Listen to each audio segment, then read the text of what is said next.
A regulação do comportamento alimentar a curto prazo é a regulação que determina o início e o término da refeição. Geralmente a gente tem algumas interações aqui entre alguns hormônios. A gente chama de sinais orexígenos, os sinais que determinam a fome, e os sinais anorexígenos, ou sinais que determinam a saciedade. Assim que a gente se alimenta, os sinais orexígenos são inibidos. Quem é orexígeno? Por exemplo, o neuropeptídeo Y. E o peptídeo relacionado ao gene do AGOT. Eles têm os seus níveis diminuídos. Ó. E quem é que é estimulado? O alfa-MSH e o CART. E aí eles têm o seu sinal aumentado. Notem que à medida que os sinais sacietogênicos vão diminuindo, os anorexígenos vão diminuindo, os orexígenos vão aumentando. Aí, a partir de um certo momento, os sinais orexígenos eles ganham em concentração. E seria assim, só para ficar didático, a partir daqui que a sensação de fome começa a aparecer.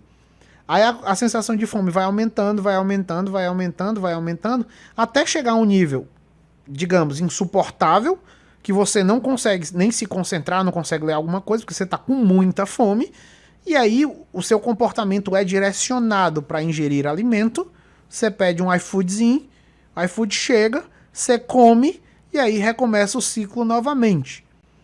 Essa é a regulação a curto prazo. Ou seja, é a que regula o início e o término da refeição. A fome e a saciedade e saciação. Essa tríade aí. Então é um modelo hipotético para regulação a curto prazo.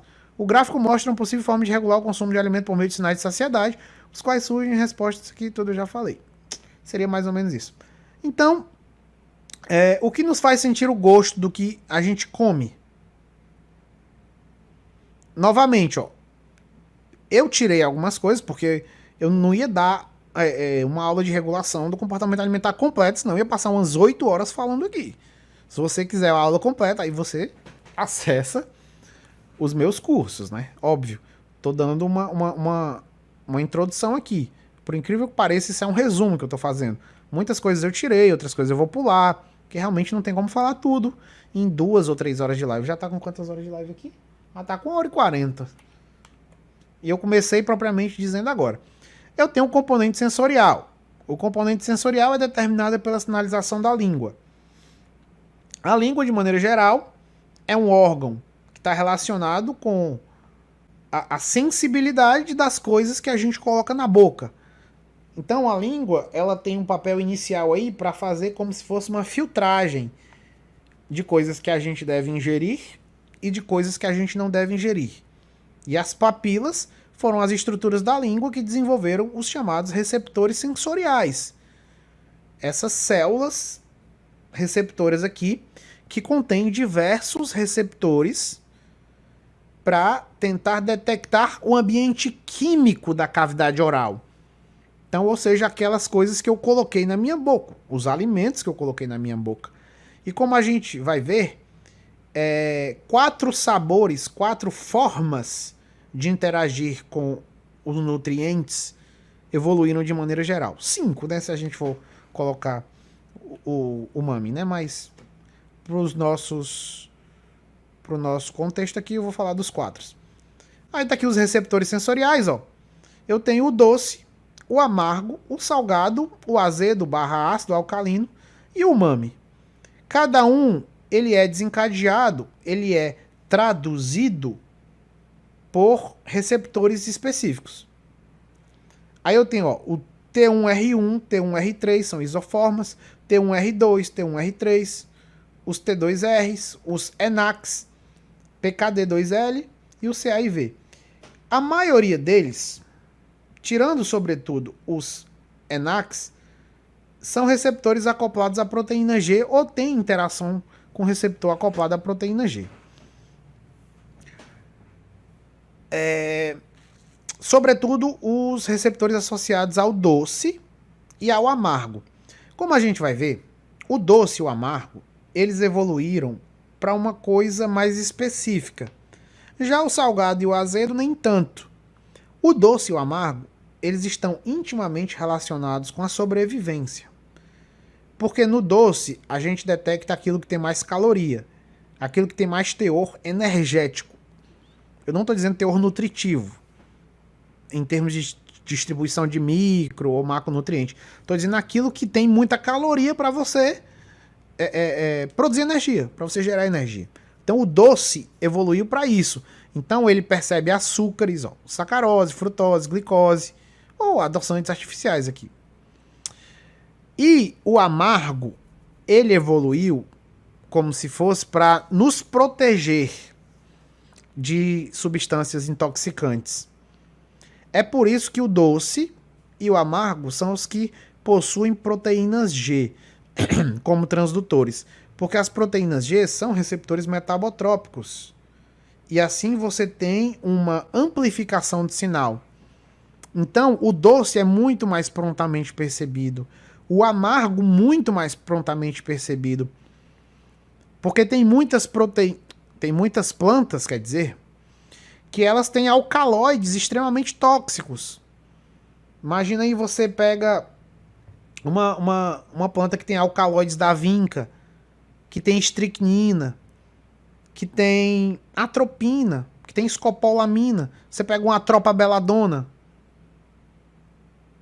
entendeu? E aí você vai uma amanita muscaria, plantas que têm alcaloides extremamente tóxicos, você vai se intoxicar. Então, quando você coloca essa planta na boca, você já percebe esse gosto amargo e você cospe, você não ingere. Isso é um mecanismo de defesa. É por isso que o amargo é um gosto mais rebuscado, o doce também. Já o salgado e o azedo nem tanto. Entendeu? O azedo ele evoluiu primariamente para dizer as alterações de pH ali do nutriente. Sobretudo para dizer se ele está podre, se ele não está. Claro que isso impacta, mas você ingerir uma coisa podre não tem tanto impacto quanto você ingerir uma coisa extremamente tóxica, como um alcaloide extremamente tóxico. Nero foi assassinado, foi intoxicado. Dizem que foi por amanita muscaria, muscarina. Teve uma reação parasimpática exacerbada, morreu ali aspirando o conteúdo ali do... Morreu quase que de parada cardíaca, cardiorrespiratória, por um excesso de ativação do vácuo, teve broncoespasmo, teve bradicardia. É o que alguns historiadores dizem, né? Certeza ninguém tem. Entendeu? Então, você tem aí isso. Aí a transdução do gosto. Também vou falar rapidamente, ó. O salgado é por um canal de sódio ali, como eu falei, o ENaC. O azedo é por um canal tanto de sódio quanto de prótons, de H+, resulta em despolarização. E aí essa informação é enviada para o encéfalo. Então, se você ingere uma coisa que tem um alto teor de cloreto de sódio, você despolariza mais as papilas gustativas que são mais sensíveis ao sabor salgado. Se você ingere uma coisa mais cítrica, com um pH um pouco menor, mais ácido, você também despolariza e você tem aquela sensação de azedo. E o doce e o amargo, como eu falei, são nuances mais bem trabalhados. Aqui é um receptor acoplado à proteína G, aí ativa segundo mensageiro, ó, adenilato ciclase, PKA. Então o doce e o amargo, eles são amplificados para a gente perceber melhor esse tipo. Doce significa energia e amargo significa veneno, de maneira geral. Era isso que eu tinha para falar. Novamente, estou resumindo. Beber mais um pouquinho de água.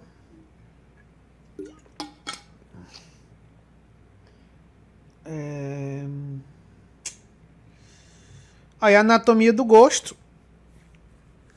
Óbvio que muitos estudos aqui são feitos em roedores, né? Camundongos. Olha aqui essa figura como é linda. Ó. Então, há uma interação aqui, ó, entre as aferências sensoriais da boca, né, da cavidade oral, elas vão, fazem sinapses lá no núcleo do trato solitário, como eu havia falado, que é uma zona de processamento de informação primário. Isso leva para outras áreas, talâmicas, hipotalâmicas, até chegar no córtex gustativo. E nesse processo, você vai ter liberação de dopamina também. Sobretudo se for uma substância doce, uma substância palatável. E aí o animal vai gostar. E aí ele vai tender a comer mais naquele ambiente. Então, quando um rato, sei lá, vai no fogão e ele experimenta uma coisa que ele goste, as áreas do cérebro dele vão, algumas áreas do cérebro dele vão meio que decorar mais ou menos aquele caminho, né? A memória dele vai ser realçada porque ele teve uma resposta emocional, ele comeu e gostou. E aí ele vai voltar, ele vai tender a repetir aquele caminho que ele fez, porque ele sabe que ali tem um alimento palatável, tem um alimento que ele gosta. E aí ele vai visitar mais o fogão, ou a despensa, aquele local. Se o alimento ainda permanecer lá, ele vai em algum horário específico, sobretudo à noite, os roedores têm hábitos mais noturnos, e aí eles vão ingerindo aí essas substâncias. E as referências que eu usei, ó.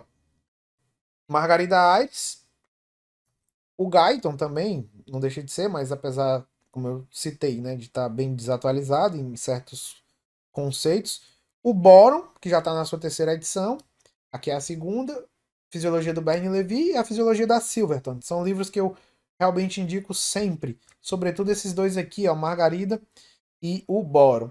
E aí só quem quiser acompanhar os meus cursos, aqui é a minha plataforma, a Fisio, só colocar no Google a Fisio Cursos que você vê lá. E aqui tem os canais, o canal do YouTube e o canal do Telegram também que você pode acompanhar. Sempre estou colocando coisas lá. Você tem aí o Instagram, meu Instagram, tanto de professor quanto da Físio. E os cursos. Atualmente tenho 12 cursos. Fisiologia e patologia endócrina, hormônios e metabolismo, nutrição e exercício, neurociências, neuroanatomia, psicofarmacologia, alguns de farmaco, ó, fisiologia cardiovascular, farmacologia cardiovascular, imunologia básica. É basicamente isso. Você tem aqui o meu contato também, a cleiton.hotmail.com. E é isso que eu tinha para falar por hoje, meu povo.